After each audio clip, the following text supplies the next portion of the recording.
علیک یا رحمت للعالمین وعلی آلک و صحابک یا سیدی یا شفیع المذنبین۔ میرے ایک دوست ہیں، 7 سمندر پار ہوتے ہیں امریکہ کے اندر۔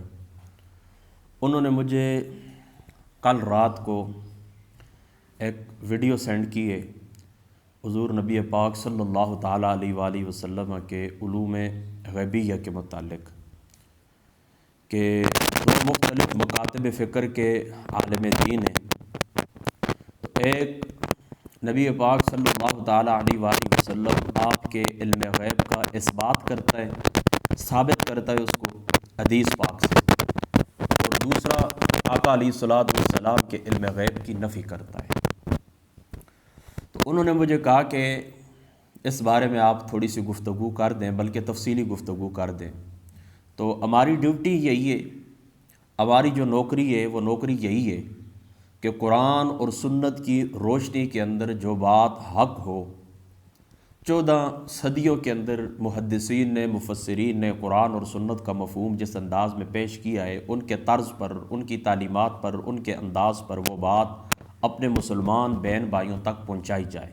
یہ ہماری ڈیوٹی ہے، یہ ہماری نوکری ہے۔ تو میں نے ان سے وعدہ کیا ہے کہ میں نے کہا ٹھیک ہے، میں اس کے اوپر بات کروں گا، تفصیلی بات کروں گا۔ تو ہماری جو آج کی نشست ہے اسی متعلق ہے۔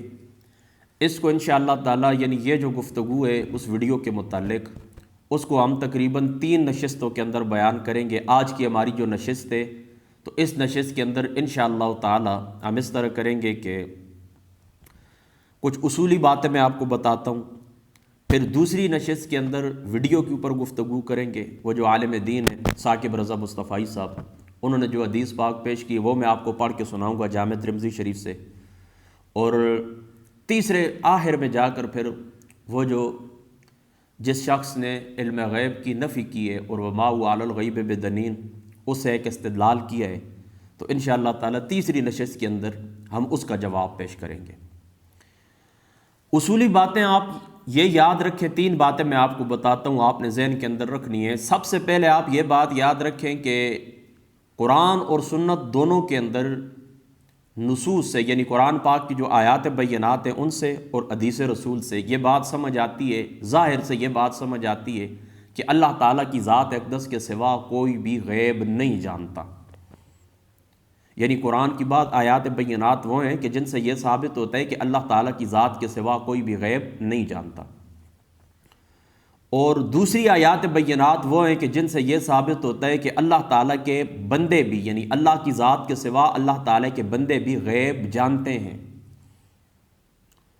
اب دیکھیں کہ جتنے بھی دنیا کے اندر آپ کو گمراہ فرقے نظر آتے ہیں، رافضی نظر آتے ہیں، خارجی نظر آتے ہیں، ناسبی نظر آتے ہیں، اسی طریقے سے جبریہ نظر آتے ہیں، قدریہ فرقہ نظر آتے ہیں، اور بھی بہت سارے فرقے ہیں۔ یہ جتنے بھی فرقے ہیں یہ اسی وجہ سے دارہ اسلام سے خارج ہیں کہ یہ قرآن کے بعض کے اوپر ایمان رکھتے ہیں اور قرآن کے بعض کے اوپر یہ ایمان نہیں رکھتے۔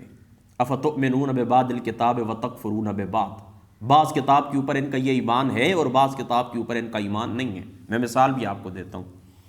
دیکھیں، چلو جبریہ فرقے کی آپ مثال لے لیں۔ جبریہ فرقہ یہ کہتا ہے کہ انسان مجبور محض ہے، ایک پتھر ہے، جس طرح پتھر کی حرکت ہوتی ہے بالکل بے حس بے جان ایک جگہ کے اوپر پڑا رہتا ہے، اس کو کوئی اٹھا کر دائیں بائیں کر دے تو کر دے، اس کی اپنی کوئی حرکت نہیں ہوتی، بالکل اسی طرح انسان مجبور محض ہے۔ انسان کیا ہے بولیں؟ مجبور محض ہے، اس کی اپنی کوئی حرکت بھی نہیں ہے۔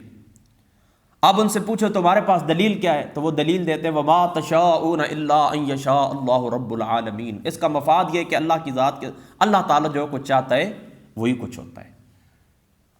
اب اس آیت کے اوپر انہوں نے ایمان رکھا، لیکن فجزیناہم ببغیہم، اللہ تعالیٰ جہنمیوں کے متعلق کہتا ہے کہ ان کو میں نے یہ جو جزا دی ہے، یعنی سزا دی ہے، کس وجہ سے؟ ببغیہم، ان کی بغاوت کی وجہ سے۔ انہوں نے بغاوت کی، حسد کی ہے، میری نافرمانی کی ہے، میرے اور میرے رسول کے بتائے ہوئے راستے کے اوپر نہیں چلے۔ تو یہ بغاوت کا جو فعل ہے یہ اللہ تعالیٰ نے ہماری طرف منسوب کیا ہے۔ تو اللہ تعالیٰ کی ذات اقدس نے انسان کو عقل دی ہے کہ ارادہ عطا فرمائے، ارادہ دی ہے، عقل دی ہے، ارادہ دی ہے، اختیار دی ہے۔ اس اختیار کی بنا پر اللہ تعالیٰ سوال جواب کریں گے، اس اختیار کی بنا پر جنت دوزخ کا فیصلہ ہوگا۔ تو یہ انسان سے یہ اختیار سلب کرتے ہیں، فجزیناہم ببغیہم۔ اس آیت کے اوپر ان کا ایمان نہیں ہے، کس فرقے کا؟ جبریہ فرقے کا۔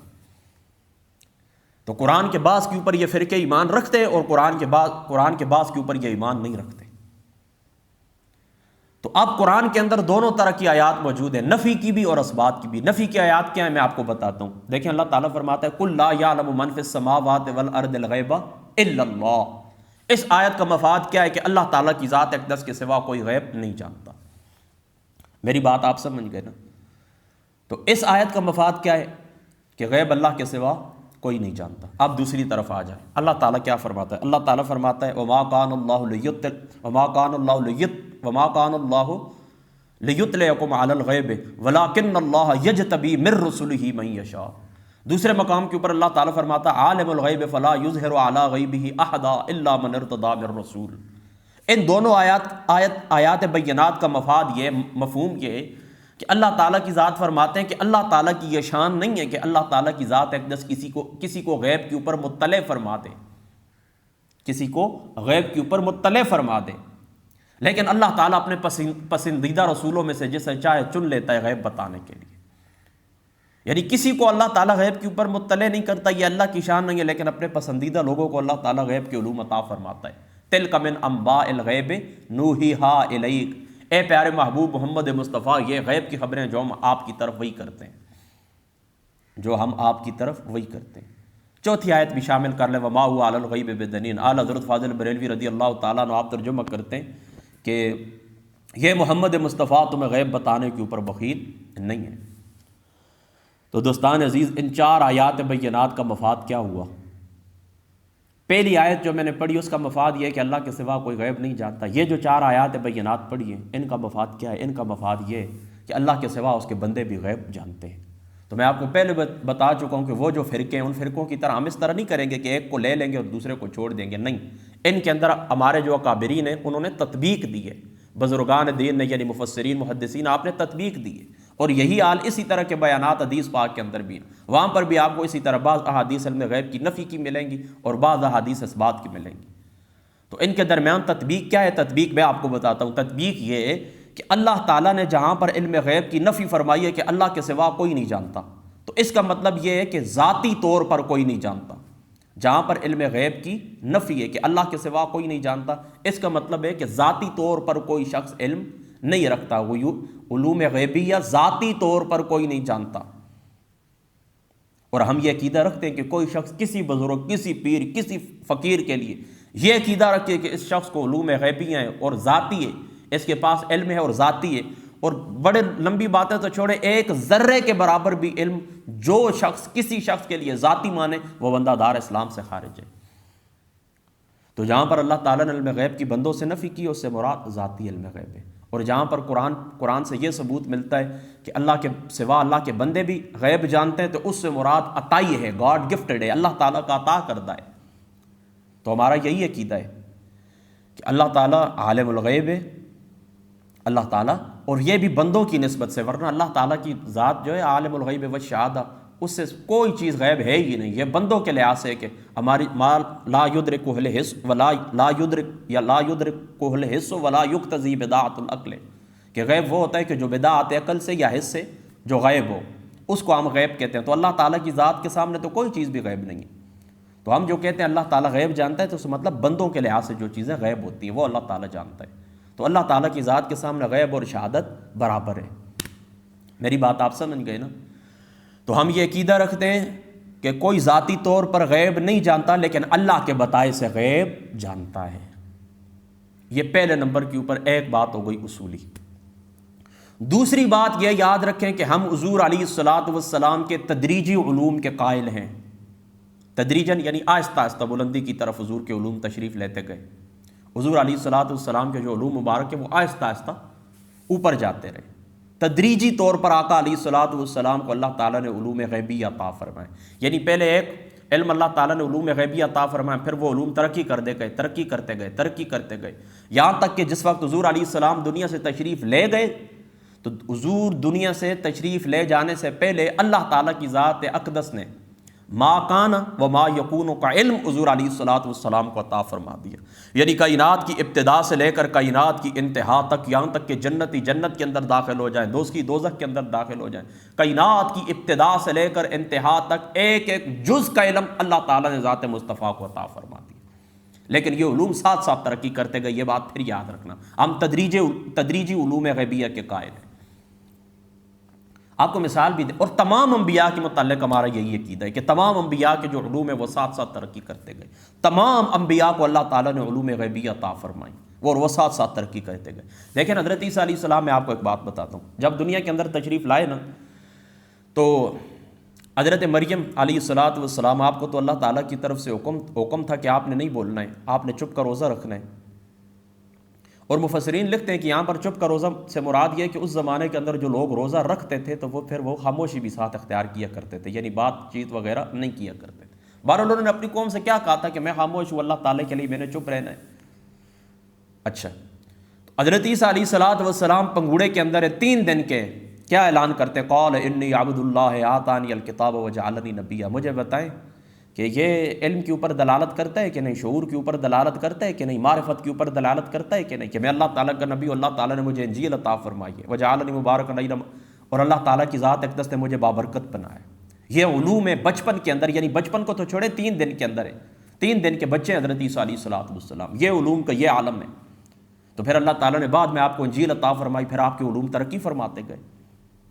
میری بات آپ سمجھ. بالکل اسی طرح آقا علیہ السلام دنیا کے اندر تشریف لائیں، حضرت آمنہ فرماتی ہے کہ میرے بچے کو غائب کیا گیا، مشرق اور مغرب کی کنجیاں ان کو عطا مشرق اور مغرب کی ان کو سیر کرائی گئی، نصرت کی، نبوت کی، نفع کی کنجیاں ان کو عطا فرمائی گئی. امام سیوطی صاحب رحمۃ اللہ تعالیٰ علیہ، آپ نے خصائص کبریٰ کے اندر اس روایت کو نقل کیا ہے، اور اعلیٰ حضرت فاضل بریلوی رضی اللہ تعالیٰ عنہ، آپ نے حدیث پاک کو الامن والولا کے اندر اس کو نقل کیا ہے. تو یہ بچپن کے اندر حضور دنیا کے اندر تشریف لائے، سجدہ کرنا، مشرق مغرب کی سیر کروانا، حضور کے ہاتھوں کے اندر کنج کیا ہونا، یہ حضور محمد مصطفیٰ صلی اللہ تعالیٰ علیہ وآلہ وسلم آپ کے علوم کے اوپر، بے پناہ علوم کے اوپر دلالت کرتے ہیں. تو پھر ساتھ ساتھ حضور علیہ الصلوۃ والسلام ساتھ ساتھ اللہ تعالیٰ علوم کے اندر ترقی دیتے گئے. پھر قرآن نازل ہوتا گیا، قرآن نازل ہوتا گیا، اور حضور علیہ الصلوۃ والسلام کے علوم ترقی فرماتے گئے.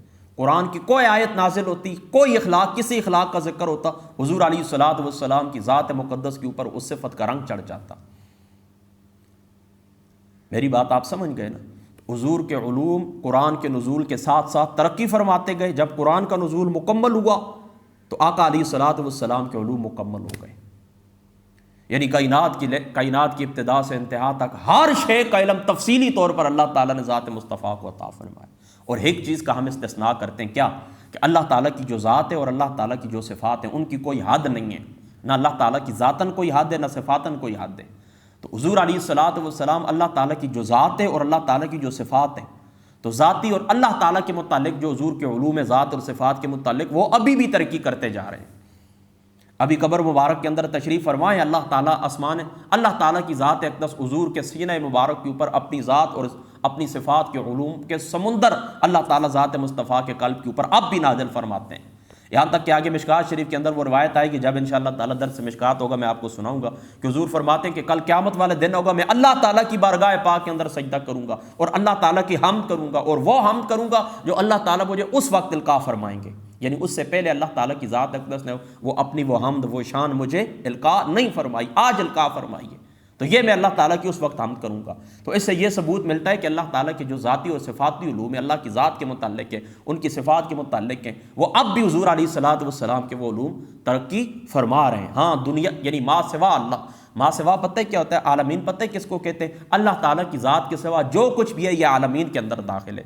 تو عالمین کے جتنی بھی علوم ہے تفصیلی طور پر ذرے ذرے کا علم اللہ تعالیٰ نے ذات مصطفیٰ کو عطا فرما دیا. وہ وقت وفات مکمل ہو چکے ہیں، دنیا سے جانے سے پہلے وہ مکمل ہو چکے ہیں. البتہ حضور کو ذات اور صفات کے علوم اب بھی عطا ہو رہے ہیں اور عطا ہوتے رہیں گے. وَلَلْآخِرَةُ خَيْرٌ لَكَ مِنَ الْأُولَىٰ، یہ حضور کے علوم ترقی فرماتے رہیں گے. 2 باتیں ہو گئی.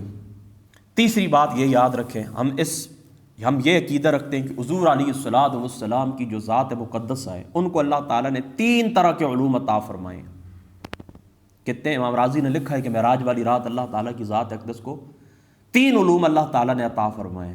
اور غالباً مدارج النبوہ کے اندر محدث دہلوی صاحب رحمۃ اللہ تعالی علیہ آپ نے بھی لکھا ہے، ایک علم وہ تھا کہ جو اللہ تعالیٰ کی ذات اقدس نے حضور کو حکم دیا ہے کہ آپ نے امت تک پہنچانا ہے۔ یہ جو احکام کا علم ہے ہمارے متعلق، یعنی ہمارے فائدے کی کوئی چیز دنیا کے اندر، آخرت کے اندر کوئی چیز جو ہمارے فائدے کی تھی حضور علیہ الصلوۃ والسلام نے بیان فرما دی۔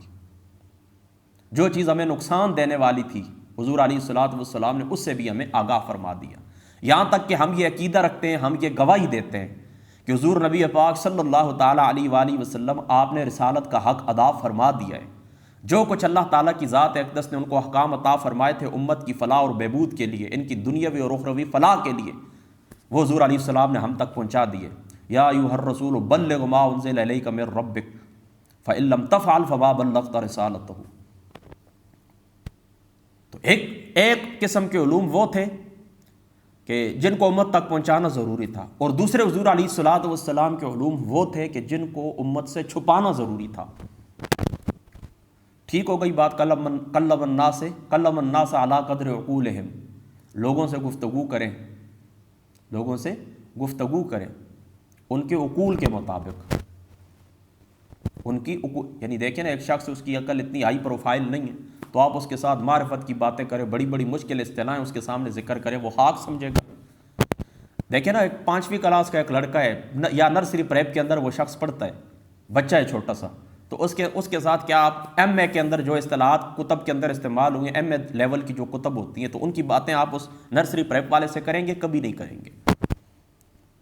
تو دوسری قسم کے علوم وہ تھے کہ جن کو چھپانے کا حکم تھا کہ ان کو امت کو نہیں بتانا، اور تیسرے قسم کے علوم وہ تھے کہ جن کو حضور علیہ الصلوۃ والسلام کو اختیار دیا گیا ہے کہ آپ چاہیں تو ظاہر کریں اور چاہیں تو چھپائیں، یعنی ظاہر کریں یا نہ کریں یہ آپ کی مرضی ہے۔ تو نبی پاک صلی اللہ تعالیٰ علیہ وآلہ وسلم نے جس کسی شخص کو دیکھا کہ وہ قابل ہے، حضور علیہ الصلوۃ والسلام نے اس کے ساتھ وہ بات کی ہے، عام امتی کو ان کو خبر بھی نہیں ہے۔ تو یہ 3 قسم کے علوم اللہ تعالیٰ نے حضور علیہ السلام کو عطا فرما دیے۔ ایک وہ علوم جو پہنچانے ضروری تھے، پہنچا دیے۔ دوسرے وہ علوم جن کے اندر اختیار تھا بتائیں یا نہ بتائیں، تو حضور نے کسی کو دیکھا کہ یہ قابل ہے، ان کو بتا دی۔ کچھ خاص باتیں ایسی تھیں جو صرف ابو بکر کے ساتھ تھیں، کچھ خاص باتیں حضرت عمر فاروق یعنی خلفائے راشدین رضی اللہ تعالی علیہم اجمعین، اسی طریقے سے عشرہ مبشرہ خاص لوگ تھے، یہاں تک کہ جو عام صحابہ تھے ان کو بھی یہ باتیں نہیں بتائیں، خاص اپنے صحابہ کو، خلفائے راشدین کو، عشرہ مبشرہ کو، ان کو یہ باتیں بتائیں۔ یا پھر جس قابل حضور نے سمجھا کہ یہ شخص واقعی اس کو اللہ تعالیٰ نے، تو اس کے ساتھ حضور علیہ الصلوۃ والسلام نے وہ گفتگو فرمائی۔ اور تیسرے قسم کے علوم وہ تھے، وہ فقط اللہ تعالیٰ اور رسول پاک صلی اللہ تعالیٰ علیہ وآلہ وسلم آپ کے درمیان راز رہے، اللہ اور رسول کے درمیان راز رہے۔ فَأَوْحَىٰ إِلَىٰ عَبْدِهِ مَا أَوْحَىٰ، جو وہی اللہ تعالیٰ نے کی اپنے محبوب محمد مصطفیٰ کی طرف کی، ہمارا کیا لینا دینا۔ ٹھیک ہے، یہ 3 باتیں آپ نے یاد رکھنی، 3 اصولی باتیں میں نے آپ کو بتا دی۔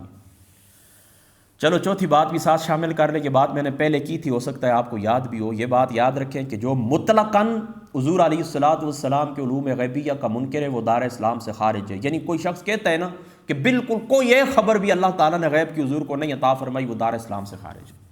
کیوں؟ جنت غیب نہیں ہے، دوزخ غیب نہیں ہے، حشر نشر غائب نہیں ہے، قبر قیامت غائب نہیں ہے، فرشتے غائب نہیں ہے، اللہ تعالیٰ کی ذات غائب نہیں ہے نا؟ تو کیا ان کے اوپر ایمان رکھتے ہیں یا نہیں رکھتے؟ رکھتے ہیں نا۔ تو کوئی شخص یہ کہے کہ مطلقاً حضور کو علم غیب نہیں تھا، وہ دار اسلام سے خارج ہے، لیکن جو حضور کے علوم غیبیہ کو تسلیم کرتے ہیں پھر آگے کہتے ہیں کہ یہ لمٹ تھی یا اس طرح تھا یا اس طرح تھا، وہ ایک الگ بات ہے، آگے ان معاملات کے اندر پھر تفصیل ہے، آگے پھر ان معاملات کے اندر تفصیل ہے۔ اور یہ بات بھی یاد رکھیں کہ اللہ تعالیٰ کے جو علوم ہیں، اللہ تعالیٰ کے جو علوم ہیں وہ لامحدود ہیں، اور حضور محمد مصطفیٰ کے جو علوم ہیں وہ بھی لامحدود ہیں، لیکن بندوں کے لحاظ سے۔ یعنی ہم کہہ سکتے ہیں کہ اللہ تعالیٰ نے ذات مصطفیٰ کو لامحدود علوم عطا فرمائے، لامحدود علوم عطا فرمائے، لیکن اللہ تعالیٰ کی ذات اقدس کے سامنے حضور محمد مصطفیٰ کے جو علوم ہیں تو ان کی حد ہے، ان کی حد ہے۔ اور تیسری بات یہ بھی یاد رکھیں، آپ کو یہ بات سمجھ آ جائے کہ تمام انبیاء حضرت آدم سے لے کر حضرت عیسیٰ علیہ الصلوۃ والسلام تک جتنے بھی انبیاء ہیں، سب کو اللہ تعالیٰ نے علوم غیبی عطا فرمائے، غیب کا علم عطا فرمایا ہے، لیکن ان سب کے علوم کو ایک جگہ کے اوپر جمع کیا جائے تو محمد مصطفیٰ صلی اللہ تعالیٰ علیہ وآلہ وسلم آپ کے سمندر کے سامنے تمام انبیاء کے علوم ایک قطرہ ہیں۔ اور پھر حضور محمد مصطفیٰ کے علوم کو اور تمام انبیاء کے علوم کو ایک جگہ کے اوپر جمع کیا جائے تو اللہ تعالیٰ کی ذات اقدس کے سمندر کے سامنے، علوم کے سمندر کے سامنے یہ ایک قطرہ ہے، اور بلا تشبیہ و بلا مثال۔ کیوں کہ محدود اور لامحدود کے درمیان آپس میں نسبت کیا ہوتی ہے، یہ صرف آپ کو سمجھانے کے لیے کہہ رہا ہوں کہ بعض لوگ اس طرح کہتے ہیں، وہ کہتے ہیں کہ حضور کی تم اتنے علوم بیان کرتے ہو کہ نعوذ باللہ اللہ تعالیٰ کی ذات اقدس سے ملا دیتے ہو۔ ان لوگوں کو یہ بات بھی معلوم نہیں ہے کہ کسی چیز کے تقابل کے لیے 8 شرطیں ہوتی ہیں، منطق کی کتابوں کے اندر موجود ہے وحدات ثمانیہ، وحدات ثمانیہ 8 شرطیں وحدت کے لیے۔ تو اللہ تعالیٰ کی ذات، صفات، ان کے علوم لامحدود ہے، محمد مصطفیٰ کے علوم اور تمام انبیاء کے علوم اللہ تعالیٰ کی ذات اقدس کے سامنے لمیٹڈ ہیں، محدود ہیں۔ تو محدود اور لامحدود کے درمیان تو یارو تقابل ہو ہی نہیں سکتا، لیکن کیا کروں، اس اپنی اپنی قسمت کی بات ہوتی ہے۔ بہرحال ایک بات میں آپ کو بتاتا ہوں کہ دیکھیں، ہمارا مقصد کسی کا دل دکھانا نہیں ہوتا، ہمارا مقصد کسی سے کوئی لڑائی جھگڑا نہیں ہے، بس جو حق بات ہے وہ بیان کرنی مقصود ہوتی ہے۔ اور یہ مقصد بھی نہیں ہوتا کہ کوئی ہماری بات کے اوپر نہیں، پتہ ہی کیا ہوتا ہے، میں آپ کو بتا دیتا ہوں، ہماری ایک ڈیوٹی ہے، ہماری کوشش یہی ہوتی ہے کہ کوئی شخص بدعقیدہ ہے تو مرنے سے پہلے وہ کیا کرے، اپنی بدعقیدگی سے توبہ کرے، اور کوئی شخص بے عمل ہے مرنے سے پہلے اپنے عمل سے توبہ کرے، برے عمل سے توبہ کرے۔ ہم بالکل اس بات کے قائل نہیں ہیں کہ کوئی شخص کسی کو کپ ٹوک کر ہم جہنم کے اندر پھینکے، نہیں، یہ مرے اور مردود مار جائے، نہیں۔ حضرت پیر مہر علی شاہ صاحب رضی اللہ تعالیٰ عنہ، بس بات کو بھی ختم کرتا ہوں، رضی اللہ تعالیٰ عنہ، یہ مرزا قائدیانی یہ جس وقت مر گیا دنیا سے، تو حضرت پیر صاحب کے پاس کوئی شخص آیا اور کہنے لگے وہ قائدیانی مر گیا ہے۔ تو آپ پریشان ہو گئے اس طرح، تو وہ پوچھنے لگے حضرت پوری زندگی آپ سے مناظرے مراقبے کرتے رہے، آپ کو تو خوش ہونا چاہیے تھا۔ فرمایا نہیں، خوش اس بات کے اوپر میں نہیں ہوں، خوشی مجھے تب ہوتی کہ جب یہ میرے سامنے آتا اور نبی پاک صلی اللہ تعالیٰ علیہ وآلہ وسلم کا کلمہ پڑھتا، آپ کی ذات اقدس کے اوپر ایمان لاتا اور ایمان کی حالت میں دنیا سے یہ چلا جاتا، مجھے تب خوشی ہوتی۔ تو یہ ہیں اللہ تعالیٰ کے ولیوں کی تعلیمات، یہ ہیں صوفیاء کی تعلیمات۔ تو ہم لوگ صوفیاء کا نام لینے والے، ان کے عرس منانے والے، ان کے عرس کے کھیرے اور حلوے کھانے والے ہیں، تو ہمیں چاہیے کہ ان کی تعلیمات کے اوپر بھی چلے۔ میری آپ کو بھی یہی نصیحت ہے اور سب کو یہی نصیحت ہے کہ کوشش کریں کسی کے ساتھ اس حد تک اس طرح کہ اس کا دل ہی برا ہو جائے، اس طرح گفتگو نہیں کرنی چاہیے۔ دیکھیں نا، بعض لوگ ہوتے ہیں واعظ و نصیحت سے وہ سمجھ جاتے ہیں، ادعو الی سبیل ربک بالموعظۃ الحسنہ، اللہ تعالیٰ فرماتے ہیں ان کو اچھے واعظ کے ساتھ بلاؤ اللہ کی طرف۔ تو کچھ لوگ اس طرح ہوتے ہیں نا، بالکل کمزور دل کے ہوتے ہیں، ان کو 2-4 ڈر کی باتیں سنائیں، جہنم کی 2-4 باتیں ان کو سنا دے، وہ ڈر جاتے ہیں، ان کے لیے کافی ہو جاتا ہے۔ لیکن وجادلہم باللتی ہی احسن، کچھ لوگ ایسے ہوتے ہیں کہ جن کے ساتھ اچھے انداز میں مجادلہ کرنا ہوتا ہے، اچھے انداز میں ان کے ساتھ مجادلہ کرنا ہوتا ہے، ان کی طبیعتیں جو ہوتی ہیں نا وہ دلائل کی طرف مائل ہوتی ہیں، میری بات ہے، تو ان کے لیے پھر اس طرح دلائل پیش کرنے پڑتے ہیں، ان کے ساتھ پھر احسن انداز میں مناظرہ مجادلہ کرنا پڑتا ہے۔ ٹھیک ہے، میری بات آپ سمجھیں۔ اب دیکھیں نا، کوئی علم غیب کے متعلق سوال کرتا ہے تو میں اس کو ڈرانا شروع کر دوں، دیکھو اللہ تعالیٰ نے جہنم پیدا کی ہے، اس کے اندر ایسے قسم کی مخلوق ہوگی، یہ تمہیں کھانے کے لیے دیا جائے گا، یہ تمہیں پینے کے لیے دیا جائے گا، یہ آگ کی لپٹیں تمہارے چہرے کے اوپر پڑیں گی، تو تمہاری کیا ہے کھال جل جائے گی، وغیرہ وغیرہ، اس قسم کی باتیں کروں تو کام چل جائے گا؟ نہیں، ہرگز نہیں چل جائے۔ لیکن ایک شخص مومن مسلمان ہے، وہ ڈرتا ہے، کہتا ہے جی زندگی کے اندر میں نے یہی گناہ کیے، تو اب اس کے سامنے میں کیا کروں، علم غیب حاضر ناظر نور بشر کی بے سے چھیڑ دوں؟ نہیں، ہر سخن وقت ہے وہ ہر نقطہ مقام دارت، ہر گفتگو کا ایک وقت ہوتا ہے اور ہر گفتگو کا ایک موقع مال ہوتا ہے۔ تو آج کی جو ہماری گفتگو ہے، چونکہ یہ اس انداز میں آگے مناظرانہ رنگ اختیار کرے گی انشاءاللہ تعالیٰ، اس کی وجہ یہ ہے کہ سوال ہی اس قسم کا ہے۔ ٹھیک ہے، تو ہماری پہلی نشست مکمل ہو گئی، اب انشاءاللہ دوسری نشست کے اوپر اس ویڈیو کے اوپر گفتگو کریں گے، اور تیسری نشست کے اندر انشاءاللہ تعالیٰ زندگی رہی تو وما هو علی الغیب بضنین پہ جو باتیں ہوئی ہیں اس کے اوپر بھی بات ہوگی، اور تقریباً